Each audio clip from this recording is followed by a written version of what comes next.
Buenas tardes a todos. Somos Abel Hernández y Susana Zarzuelo, fisioterapeutas de la Unidad de Estrategias de Afrontamiento Activo del Dolor de Atención Primaria en el SACIL. Antes de nada, queríamos pediros disculpas de parte de nuestro compañero Federico Montero por no poder asistir al evento por motivos personales. Bueno, nuestra unidad está en Valladolid. Tratamos a pacientes con dolor crónico o dolor complejo.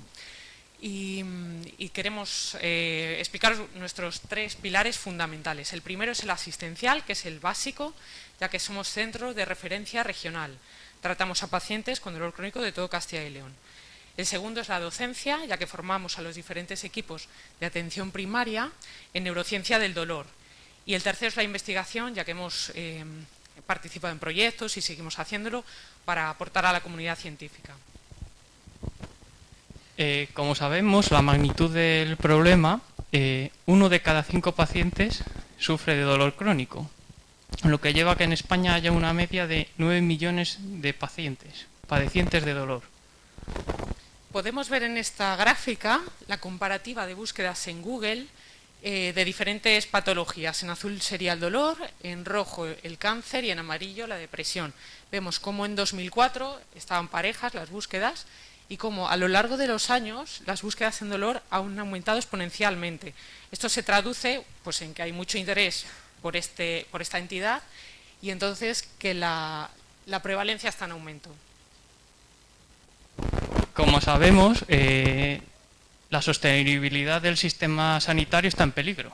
Todos pensamos que es debido al gasto en tratamientos en cáncer, diabetes, hipertensión, pero en Estados Unidos, que miden todo, han observado que el mayor gasto sanitario se realiza en el tratamiento del dolor.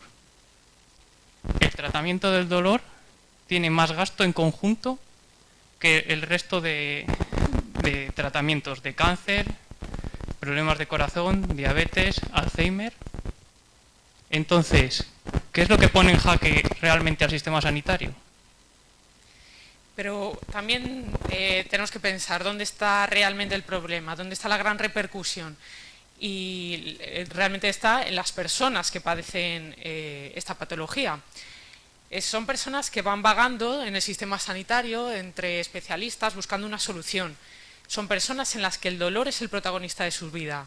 Es quien les despierta por la noche, quien decide si se van a levantar de la cama o no, quien decide si van a poder salir a la calle. Es decir, el dolor merma muchísimo su calidad de vida. Si cada vez hay más técnicas intervencionistas y fármacos para el tratamiento del dolor, ¿por qué la prevalencia del dolor está en aumento? Pues una de las causas que puede contestar a esta pregunta es porque los sanitarios recibimos poca formación en dolor. En este estudio se compara las horas de docencia que hay en los grados de las diferentes entidades sanitarias. En odontología, una media de 15 horas. En medicina, una media de 16.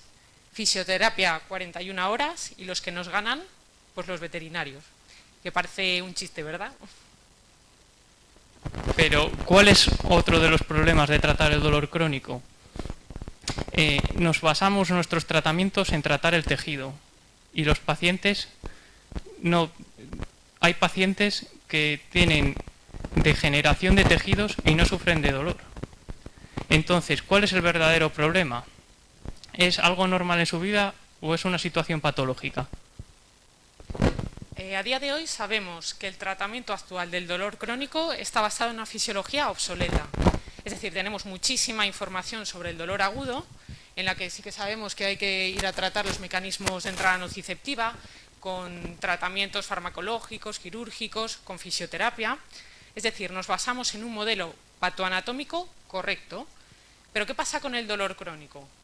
En el dolor crónico no existe correlación con el daño del tejido. El dolor crónico no es un dolor agudo mantenido en el tiempo, porque el dolor crónico tiene su propia fisiología. Cuanto más tiempo dura un dolor, menos relación hay entre los tejidos y ya me estoy liando. Cuando un dolor permanece mucho en el tiempo, no tiene relación con los tejidos, sino con los cambios que se generan en el sistema nervioso central, tanto funcionales como estructurales. Vale, y eso, ¿y qué cambios encontramos en estas personas? Pues hay cambios neuroplásticos estructurales y funcionales, por ejemplo, disminución de materia gris en el córtex cingulado, en el córtex orbitofrontal, en el tálamo y la ínsula. Pueden presentar también cambios estructurales en la sustancia blanca, degradación de redes locales y alteración en la reorganización de la corteza cerebral, es decir, alteración en su cuerpo virtual. También pueden presentar alteraciones neuroquímicas, es decir, por ejemplo, subida de los neurotransmisores excitatorios y disminución de los neurotransmisores inhibitorios. También pueden presentar disminución de la actividad dopaminérgica. ¿Por qué es tan difícil tratar el dolor crónico, entonces? Las guías de práctica clínica, la evidencia científica dice que la mayoría de los sanitarios no seguimos las guías de práctica clínica. Entonces, ¿qué indican las guías de práctica clínica? Que la primera línea de tratamiento del dolor es la educación y el ejercicio físico terapéutico. Vale, cuando entra en consulta un paciente de estas características, ¿qué características presenta? Pues puede presentar alteración de los mecanismos inhibitorios descendentes, alteración de la salud representacional y el control motor, kinesiofobia, catastrofismo, patrones de conducta de miedo y evitación, alteraciones estructurales y funcionales del cerebro, como ya hemos visto, o aparición de fenómenos neurales de potenciación a largo plazo. Muy interesante. ¿Qué podemos hacer ahora? Pero tenemos buenas noticias para tratar el dolor crónico permanente. Uno, lo podemos hacer a través de la cognición, el movimiento y el trabajo somatosensorial. A través de estas técnicas podemos revertir esos síntomas.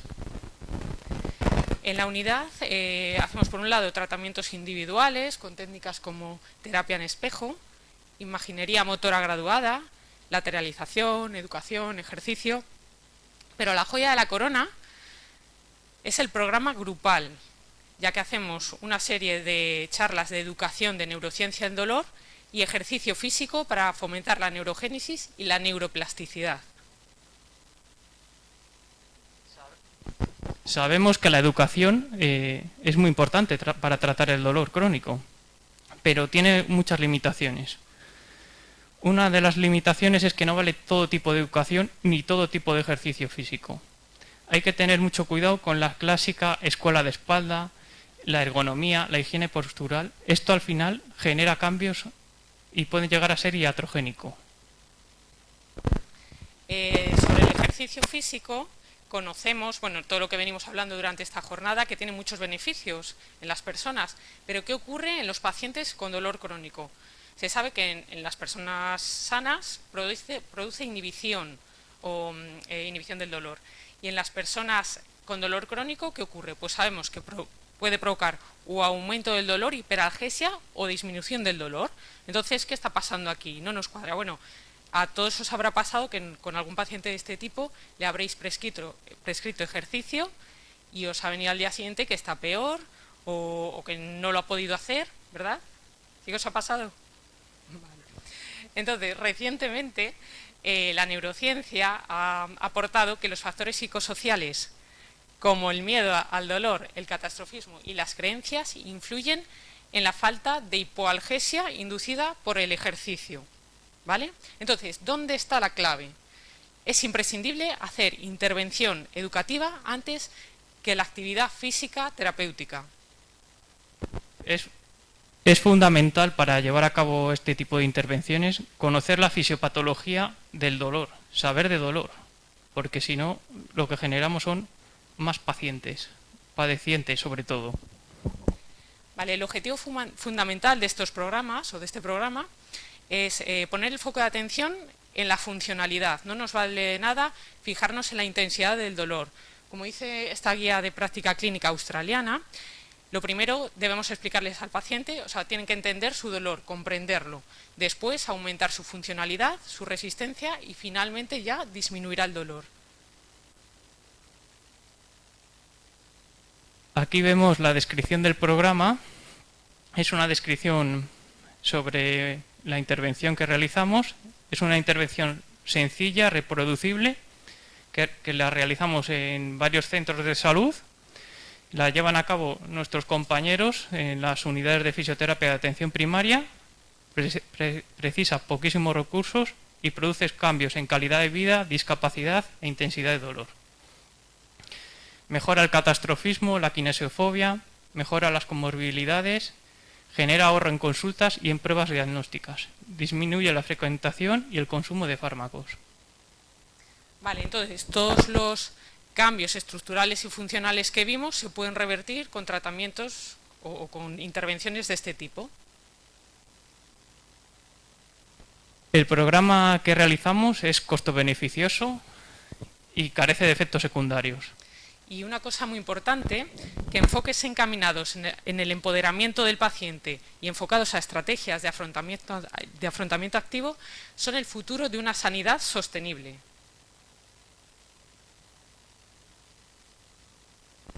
Aquí tenemos a nuestros compañeros Federico Montero y Miguel Ángel Ganal, que son los precursores de este programa, que les dieron el premio de la Sociedad Española de Directivos de Atención Primaria a la mejor experiencia innovadora en atención primaria.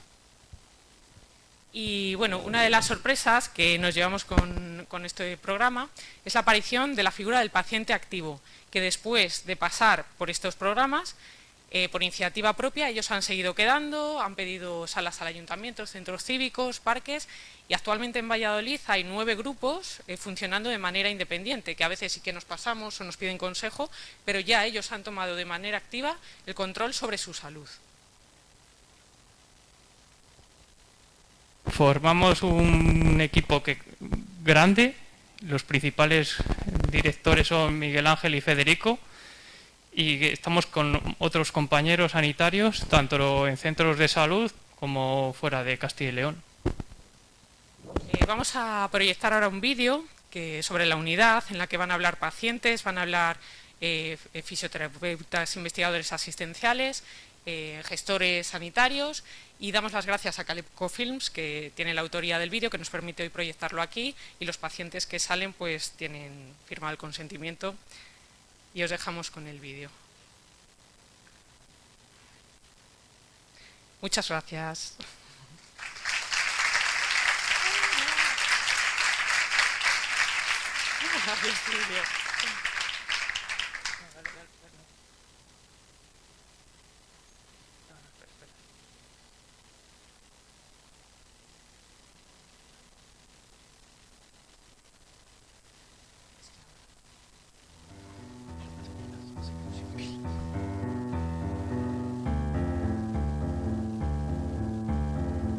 Estuve aproximadamente un año pasando de doctor en doctor en la Seguridad Social por un problema en el hombro, un pinzamiento en los nervios. He estado 20 años antes de venir aquí con un dolor de espalda que no podía estar de ninguna manera. Pues primero dijeron que era una fibromialgia y que iba a ser crónico, y bueno, luego otro reumatólogo me visitó, me dijo que no era una fibromialgia, que era una sacroileitis, que aunque no aparecía en las pruebas la podía padecer. Tenía un problema crónico, decían, de espalda, con 3 hernias y arriba estoy incluso intervenido, y padecía de dolores continuamente.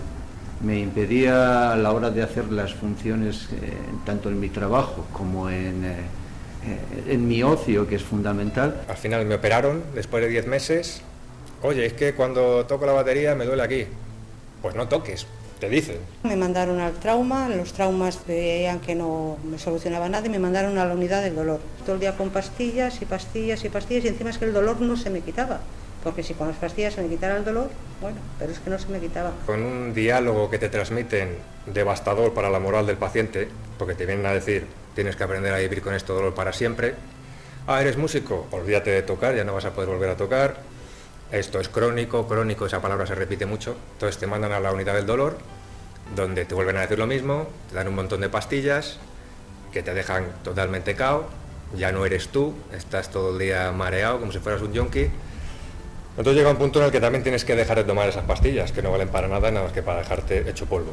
Pasé por diferentes sitios, al final unidad del dolor, tratamientos de muchas drogas para ponerte y calmar los dolores.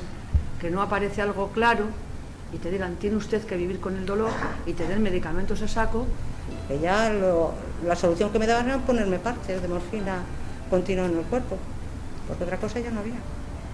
Pasan los meses y lo único que sientes al final es desesperación absoluta. Con lo cual, con 38 años, no hagas esto, no hagas aquello, no hagas lo otro, pues me tiré una década.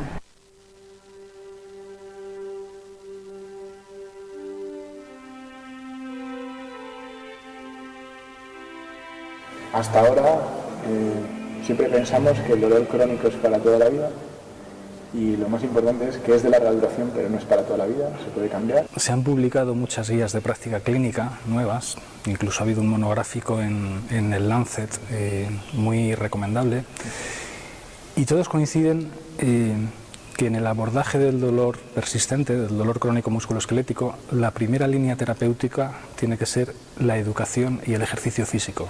Entonces, bueno, eso queda muy bien en las guías clínicas, pero cómo se hace, cómo se pone, cómo se lleva eso a la práctica, es lo que hemos desarrollado. Es descubrir un mundo nuevo, porque lo primero que te digan, dolor crónico no es para siempre, o sea, eso ya es abrirte una puerta a la esperanza. De aquí vas a salir, olvídate de la palabra crónico. Me dio confianza en mí y ya después cuando empezamos con los ejercicios y demás, bueno, pues eso, un cambio pues de la noche al día. Yo ya se lo dije, que me habían dado 20 años de vida. Te empiezan a dar una serie de ejercicios, te mandan leer libros, hablamos mucho de neuroplasticidad. Porque aprendes cómo manejar el dolor, cómo funciona en tu cerebro. Y te dan como una llave que tú puedes abrir. Y tomas tú las riendas de tu vida. Uy, pero si he hecho esto. Entonces te das cuenta de que puedes hacer muchas cosas y mejoras. Mejoras de aquí, mejoras del cuerpo, mejoras de todo. Te dicen, no, o sea, hay que moverse. Te vuelven a enseñar, te vuelven a dar esperanza. En mi caso fueron 2 meses con ellos y fue una mejoría increíble. Es algo que te enseñan, no sé, no a vivir con el dolor como te dice la unidad del dolor. Como decía mi compañero, que te tienes que... No, porque no es eso, porque con dolor no se puede vivir. Es muy importante que el paciente entienda que nadie le va a solucionar el dolor, que él es la parte activa en el tratamiento del dolor. Y eso creo que en nuestros grupos, cuando lo cogen, cuando tal, es verdaderamente el éxito del tratamiento. El paciente tiene que trabajar a tope y creérselo a sí mismo. Evidentemente el dolor te está hundiendo, pero tú tienes que salir adelante y ellos, los profesionales de la unidad de tratamiento del dolor, aquí son fantásticos. Y cada día ves que vas progresando y te vas sintiendo bien. Y al sentirte bien, pues tienes más ganas de hacer cosas y al final el dolor desaparece. Nos ha hecho pensar que si se desarrolla o cuando se empieza a desarrollar la fisioterapia comunitaria, o sea, va a ser algo que va a aportar mucha salud a la población. Este modelo se presentó en la consejería, se presentó también en las correspondientes gerencias, cómo abordar esta estrategia del dolor en el marco de la sanidad pública y en el marco de la atención primaria de salud. Es un dolor que es muy frecuente, que conlleva muchísimo tratamiento farmacológico y conlleva también la necesidad de valorar otras aproximaciones. Miguel Ángel Galán y Federico Montero no lo han tenido especialmente fácil. Ahora en estos momentos es una unidad reconocida a nivel regional y ha habido momentos de duras incompresiones y de ataques que ellos, apoyados en el convencimiento de su trabajo, han sabido sacar adelante y demostrar las bondades de su proyecto. También quiero decir que es verdad que han tenido también refuerzos, como no el de Arturo Goicoechea, que ha sido, yo creo, un refuerzo clave. Estábamos realizando un ensayo clínico y, bueno, con la intención de valorar el efecto de la intervención, de medir los resultados y, en caso de que los resultados fuesen buenos, implementar el programa e intentar implantarlo en el sistema sanitario. Entonces, bueno, parece que todo ha salido muy rodado, todo ha ido muy bien, los resultados han sido mejor de lo esperado. Resultados espectaculares en las primeras semanas de funcionamiento. Lo que se demostró es que hay alternativas al tratamiento farmacológico, tenemos otras cosas que a veces son más interesantes y consiguen mucho más, que es el tratamiento no farmacológico. Que fue una atención personalizada en un centro de salud llevada por 2 profesionales, pasa a convertirse en una unidad de estrategias de afrontamiento del dolor crónico musculoesquelético a nivel de la comunidad. Completamente inmersa en la estrategia de mejora de la atención primaria, en un tema que es absolutamente importantísimo, que es el afrontamiento activo del dolor crónico. El principal acicate de un profesional sanitario son sus resultados. El ver cómo un paciente recupera la movilidad, pierde el miedo al dolor, y esto lo consigue sin fármacos, es un acicate que hace a una persona seguir conociendo de lo que es la eficiencia de este proyecto y la eficacia en sus resultados. Es más, hasta mis hijos lo notaron. Mamá ahora es feliz, porque es verdad, yo ahora hago las cosas, no me canso, no tengo miedo, me subo, me bajo, me agacho, no he vuelto a tener una lumbalgia. Yo, para mí esto ha sido, funciona, verdaderamente funciona. Es un modelo de atención con muy pocos efectos secundarios, porque se basa en la neurociencia del dolor, se basa en el movimiento, en el ejercicio, y por lo tanto, bien dirigido y bien orientado, tiene pues resultados espectaculares. Cómo conseguimos que la gente mejore su calidad de vida y los testimonios de agradecimiento que nos vienen de los pacientes. Para mí ha sido lo más importante del año. A mí, de nuevo, de estar cojo totalmente porque no podía ni dormir en la cama, he vuelto a conseguir ir al trabajo normal, a trabajar como celador, que es un trabajo físico bastante fuerte, y, por supuesto, a mi ocio, que es volver a la montaña y a hacer carreras de trail de montaña. Hasta llegué a hacer una ultra. Que seamos capaces de divulgar el proyecto y de llevarlo a muchos rincones. Está levantando muchísimo interés a nivel nacional, a nivel internacional. Nos lo han pedido desde varias comunidades autónomas. La Sociedad Española de Directivos de Atención Primaria en el año 2018 reconoció este proyecto como la mejor experiencia en atención primaria. El premio es importante destacar que lo concede la Sociedad Española de Directivos de Atención Primaria, es decir, que para que esto se pueda implantar, los primeros que tienen que confiar en esto son los directivos, que son los que tienen que poner los recursos humanos y materiales para que esto vaya creciendo. La unidad de afrontamiento activo del dolor es una gran apuesta desde un punto de vista de gestión. Es eficiente, da eficacia de nivel, es viable. La relación entre el coste y la inversión que se tiene que hacer y los magníficos resultados en ahorro en farmacia, en ahorro en efectos secundarios, evidentemente están ahí, pero esto no sería lo más importante, es que además tiene unos resultados en salud que son muy buenos. Por lo tanto, para un gestor y para un planificador, el conseguir tener iniciativas que nos permitan además cumplir con los objetivos de efectividad y los objetivos de eficiencia, pues es absolutamente clave. El apoyo institucional, incluso el reconocimiento de lo que hemos hecho, pues hasta la fecha no nos podemos quejar. O sea, estamos bastante satisfechos con lo hecho hasta el momento. Han visto que funciona, lo están apoyando y a nivel profesional nos sentimos realizados. No tengo nada más que decir que cosas positivas sobre este curso que hice con estos dos fisios, y creo que es algo que tendría que replantearse la Seguridad Social española